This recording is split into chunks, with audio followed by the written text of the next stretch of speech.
अखंड भारत की आवाज़ यूट्यूब चैनल पे आप लोगों का स्वागत है। और अभी जो भाई हैं राम नारायण जी हैं उर्फ रामू, और इनका यूट्यूब चैनल है रोड मराठा। तो किस तरीके से चैनल की शुरुआत हुई, क्या दिमाग में आया, क्या मोटिव्स थे और कितना सफल हुए हैं और कितना टाइम हो गया? सर नमस्कार। नमस्कार, जय हिंद, जय भारत, जय भवानी। कैसे हो सर? बिल्कुल बढ़िया, आप सुनाइए साहब। मैं अच्छा हूँ सर। सर, जो ये चैनल आपने स्टार्ट किया है, इसका सबसे पहले कब आपने स्टार्ट किया, कितना समय हो गया? इसको तकरीबन 1 ही साल हुआ है हमारे हिसाब से काम करते हुए। तो 1 ही साल में जो हमने लोगों के अंदर जो प्यार प्रेम महसूस किया, अपनी भावनाएं उन तक पहुंचाई, और सामने से देश भर में लोगों की जो आवाज़ थी वो हमारे तक पहुंची। हमने चैनल पे उसको लोगों के तरफ, मतलब अपनी तरफ से भेजा कि भाई आज समाज में हो क्या रहा है। तो मैं पहले बता देना चाहता हूं दोस्तों को, सभी को, कि जो मेरा फील्ड था, जो मेरा इससे पहले का फील्ड था, वो बिल्कुल ही अलग था। मेरा पहले का फील्ड था कि मैं कबड्डी से जुड़ा हुआ था।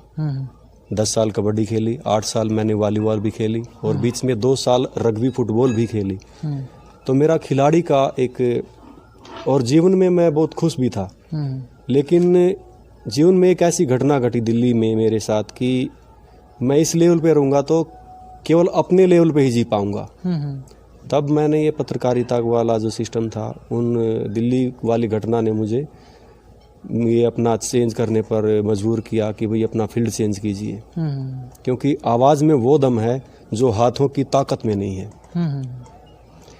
तो आज जैसे देश के हर कोने में अपने प्यार करने वाले अपने भाई हैं, स्वदेश से प्रेम करने वाले हैं, राष्ट्र प्रेमी हैं, शिव भक्त हैं, तो उनसे जो स्नेह मिल रहा है, सबसे पहले तो स्नेह ने ही हमें, अभी सोच लो कि कई साल तक जीने के लिए और प्रेरणा दे दी कि भाई जीवन आपको जीना है, समाज के लिए, इस धर्म के लिए, राष्ट्र के लिए। तो ये प्रेरणा, ये उनका प्यार ही है जो आज पूरे हिंदुस्तान में, भले ही हमारे करोड़ों लोग नहीं हैं हमारे पास, हजारों में संख्या है, लेकिन वो सब दिल से हमारे साथ हैं। और उनको मैं तहे दिल से नमन करता हूँ, कोटि कोटि प्रणाम करता हूँ। जो हमारे साथ हैं, हम पूरा जीवन उनके साथ रहेंगे, ये हम प्रतिबद्ध हैं। सर, जैसे आपने बताया आप पहले खिलाड़ी का आपका प्रोफेशन था, और घर वाले भी आपसे इस चीज़ में खुश भी होंगे काफ़ी। और जब आपने इस चीज़ में आपने बताया भी होगा घर वालों को कि मैं अब लाइन चेंज कर रहा हूँ, तो घर वालों ने इसका अपवाद किया या साथ में रहे? क्योंकि ना कोई भी चीज़ हम थोड़ा सा हटके करने की भी सोचते हैं ना, और घर वाले क्या सोचते हैं कि हमारे बच्चों की, हमारे परिवार वालों की स्मूथ लाइफ चले।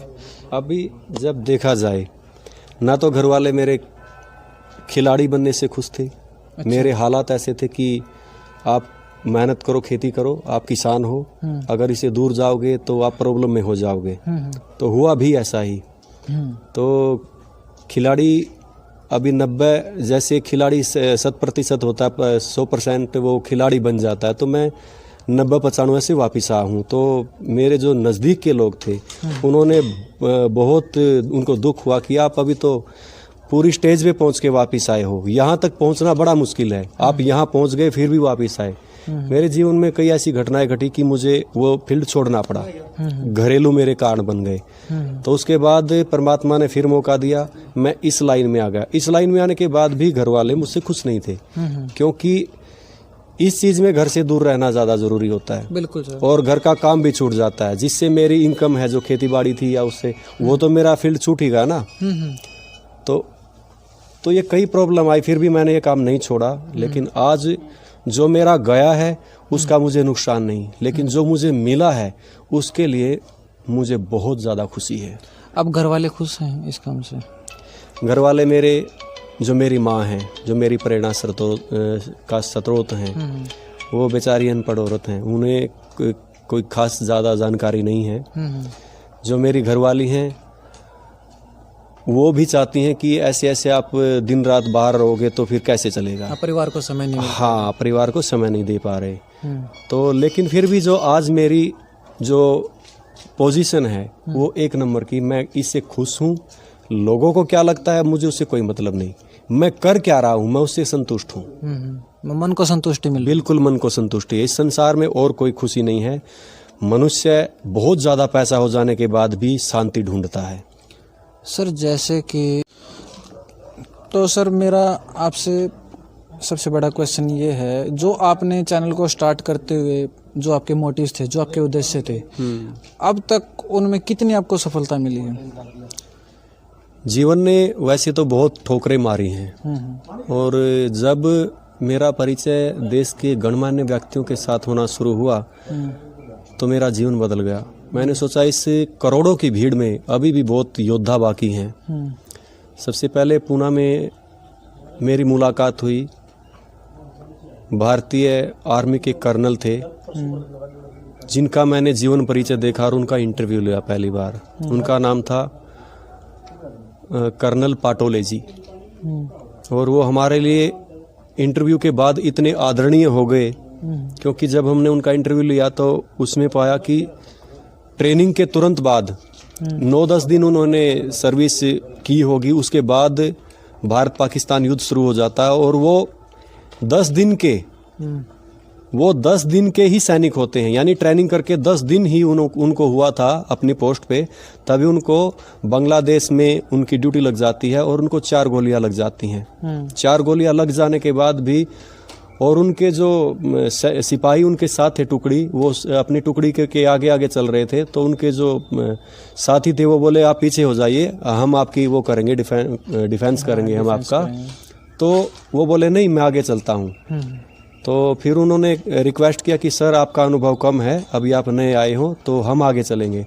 तो आगे जाते ही तो उनका जो उनके से आगे जो जवान गया उनका ब्लास्ट हो गया, दोनों पैर उनके खत्म हो गए। मतलब जवान का? हाँ, जब वो चल रहे थे तो लैंड माइन्स कुछ बिछे हुए थे, पैर रखते ही फट गए। वो जान से तो नहीं मरे, लेकिन उनके पैर दोनों फट गए और पूरी तरह से जख्मी हो गए, और उनके पीछे वालों को भी गोलियां लग गई। उनमें से केवल पाटोले जी और वो लड़का 2 ही बचे, बाकी वो तकरीबन शहीद हो गए थे। हाँ, तो मैंने पूछा कि फिर क्या हुआ, तो उन्होंने बोला कि मैं खड़ा हुआ, जब गोली लग गई, मेरे को गोली लगने के बाद वो ऐसे ऐसे रेंगता आ रहा है और बोला सर मैं आपसे आगे जाऊंगा, अगर मैं शहीद हो गया तो मेरे घर वालों को बोल देना कि उन्होंने पीठ नहीं दिखाई।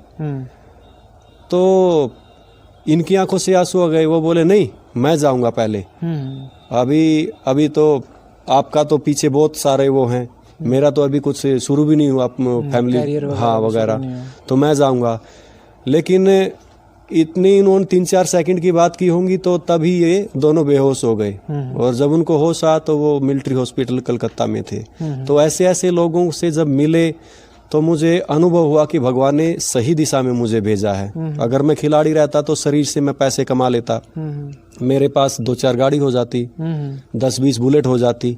पर्सनल लेवल पर ही होता है। हाँ, 1-2 जैसे मूलभूत सुविधाएं होती है किसान की, कि भाई एक बड़ी सी कोठी बंगला बना लेते, यही होता बस, और अपने बच्चों की शादी कर लेते। लेकिन